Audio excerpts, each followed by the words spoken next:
माननीय सदस्यगण, विकसित भारत का निर्माण तभी संभव है जब देश के गरीब, युवा, नारी शक्ति और किसान सशक्त होंगे।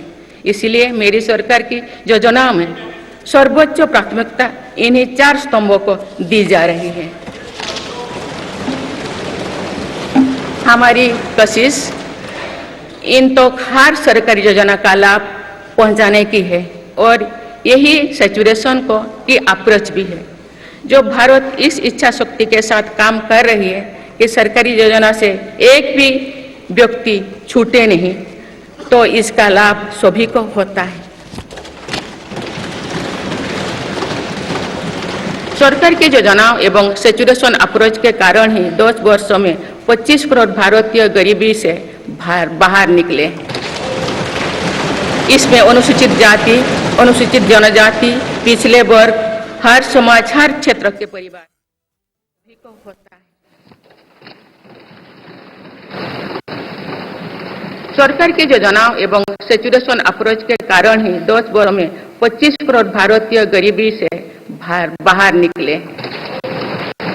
इसमें अनुसूचित जाति, अनुसूचित जनजाति, पिछले वर्ग, हर समाज, हर क्षेत्र के परिवार है।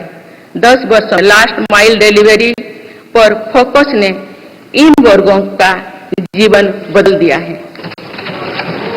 विशेषकर आदिवासी समाज में ये बदलाव और भी स्पष्ट नजर आ रहा है। 10,000 करोड़ रुपया से अधिक की पीएम जनमन जैसी योजना आज अति पिछड़े जनजातीय समूह के उत्थान का मार्ग बन रही है। सरकार इन सूरज पटल के माध्यम से वंचित वर्गों तक आजीविका के अवसरों को पहुंचाने के लिए सुलभ ऋण भी उपलब्ध करा रही है। मेरी सरकार दिव्यांग भाइयों और बहनों के लिए केफीटी और स्वदेशी सहायक उपकरण विकसित कर रही है। देश भर में प्रधानमंत्री दिव्याशा केंद्रों का भी विस्तार किया जा रहा है। वंचितों की सेवा का ये संकल्प ही सच सामाजिक न्याय है। माननीय सदस्यगण, देश की श्रम शक्ति के सम्मान के लिए श्रमिक बंधुओं का कल्याण सशक्तिकरण मेरी सरकार की प्राथमिकता है। मेरी सरकार श्रमिकों के लिए सामाजिक सुरक्षा योजनाओं को एकीकृत कर रही है। डिजिटल इंडिया तथा डाकघरों के नेटवर्क का उपयोग करके दुर्घटना और जीवन बीमा के कवरेज को बढ़ाने का काम हो रहा है। पीएम स्वनिधि का विस्तार किया जाएगा और ग्रामीणों और सेमी अर्बन क्षेत्रों के रेहड़ी पटरी वाले भाइयों बहनों को भी इसके दायरे में लाया जाएगा। माननीय सदस्यगण, बाबा साहेब डॉक्टर भीमराव अंबेडकर का मानना था कि किसी समाज की प्रगति समाज के निचले तबके की प्रगति पर निर्भर करती है। पिछले 10 वर्षों में राष्ट्र की उपलब्धियों और विकास का आधार गरीब का सशक्तिकरण रहा है। मेरी सरकार ने पहली बार गरीब को ये एहसास करवाया कि सरकार उनकी सेवा में है। कोरोना के कठिन समय में 80 करोड़ लोगों को मुफ्त राशन देने के लिए पीएम गरीब अन्न योजना शुरू की। इस योजना का लाभ उन परिवारों को भी मिल रहा है जो गरीबी से निकले हैं, ताकि उनके कदम वापस पीछे ना जाए। स्वच्छ भारत अभियान में भी गरीब के जीवन की गरिमा से लेकर उसके स्वास्थ्य तक का राष्ट्रीय महत्व का विषय बनाया है। पहली बार देश में करोड़ों गरीबों के लिए शौचालय बनाया गया है। ये हमें आश्वस्त करते हैं कि देश आज महात्मा गांधी के आदर्शों का अर्थों में अनुसरण कर रहा है। मेरी सरकार करोड़ लाभार्थियों को आयुष्मान भारत योजना के तहत स्वास्थ्य सेवाएं भी उपलब्ध करवाए हैं। देश में 25,000 जन औषधि केंद्रों को खोलने का काम भी तेजी से रहा है। आप इस क्षेत्र में एक और निर्णय लेने जा रही है। अब आयुष्मान भारत योजना के तहत मुफ्त इलाज का लाभ 70 वर्ष से अधिक उम्र के सभी बुजुर्गों को भी मिले। माननीय सदस्यगण, अक्सर विरोधपूर्वक मानसिकता और संकीर्ण स्वार्थों के कारण लोकतंत्र की मूल भावना का बहुत अहित हुआ है। इसका प्रभाव संसदीय प्रणाली पर भी पड़ता है और देश की विकास यात्रा पर भी पड़ा है। देश में कई दशकों तक अस्थिर सरकार के दौर में कई सरकारें चाहते हुए भी न रिफॉर्म कर पाए और न ही आवश्यक निर्णय ले पाए। भारत की जनता ने निर्णायक बना इस स्थिति को बदला है। बीते 10 वर्षों में अनेक रिफॉर्म्स हुई है जिनका बहुत लाभ देश को आज मिला है।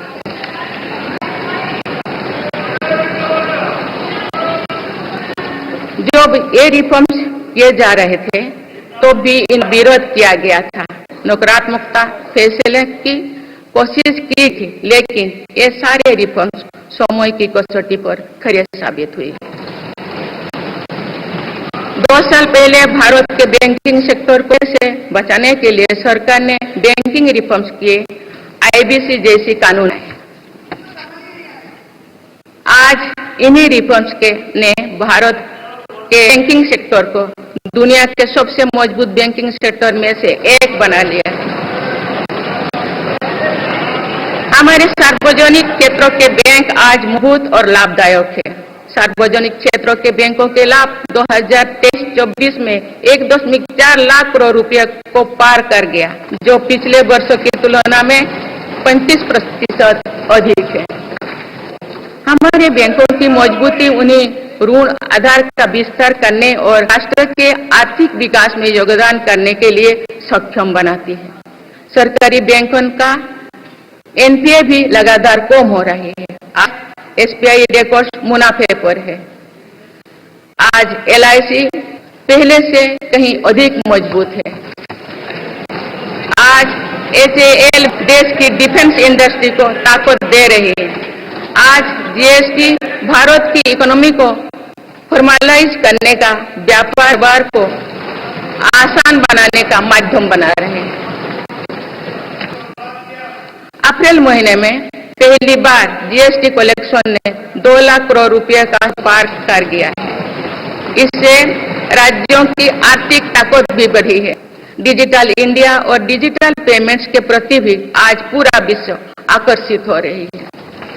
माननीय सदस्यगण, एक सशक्त भारत के लिए हमारे सैन्य बलों में आधुनिकता जरूरी है।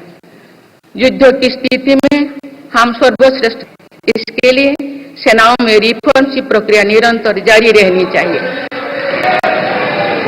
इसी सोच के साथ मेरी सरकार ने बीते 10 वर्षों में डिफेंस सेक्टर में अनेक रिफॉर्म्स किए हैं। जीडीएस जैसे रिफॉर्म्स ने हमारी सेनाओं को नई मजबूती दी है। मेरी सरकार ने डिफेंस सेक्टर को आत्मनिर्भर बनाने के कई महत्वपूर्ण कदम उठाए हैं। ऑर्डिनेंस फैक्ट्रीज के रिफॉर्म्स डिफेंस सेक्टर को बहुत लाभ हुआ है। 40 से अधिक ऑर्डिनेंस फैक्ट्रीज 7 निगमों में संगठित करने से उनकी क्षमता और दक्षता दोनों बढ़ी है। ऐसे ही रिफॉर्म्स के कारण भारत आज 1 लाख करोड़ रुपए से अधिक की डिफेंस मैन्युफैक्चरिंग कर रहा है।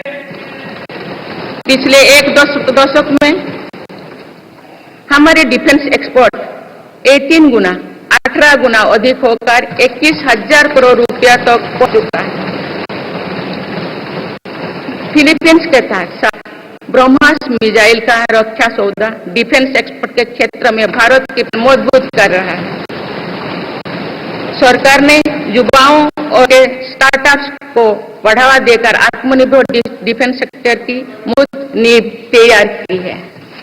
मेरी सरकार उत्तर प्रदेश और तमिलनाडु में डिफेंस कॉरिडोर्स भी विकसित कर रही है। हम सभी के लिए एक खुशी की बात है कि पिछले वर्ष हमारी सैन्य जरूरतों की लगभग 70% खरीद भारतीय उद्योगों से ही की गई है। हमारी सेनाओं ने 500 से अधिक सैन्य साजो सामान को विदेशों में नहीं मंगाना, तय है। ये सभी हथियार और उपकरण अब सिर्फ भारतीय कंपनियों से ही खरीद की जाएगी। मेरी सरकार ने सैनिकों के हितों को भी हमेशा प्राथमिकता दी है। तभी 4 दशक के बाद वन रैंक वन सन को लागू किया गया है। इसके तहत अब तो 1,20,000 करोड़ रुपया दिए जा चुके हैं। सैनिकों के सम्मान के लिए सरकार ने कर्तव्य पथ के एक छोर पर नलवार मेमोरियल की स्थापना भी की है। ये प्रयास केवल वीर जवानों के प्रति कृतज्ञ राष्ट्र का नमन ही नहीं है, बल्कि राष्ट्र प्रथम की अनवरत प्रेरणा स्रोत भी है। माननीय सदस्यगण, मेरी सरकार देश के हर युवक बड़े सपने देखने और उन्हें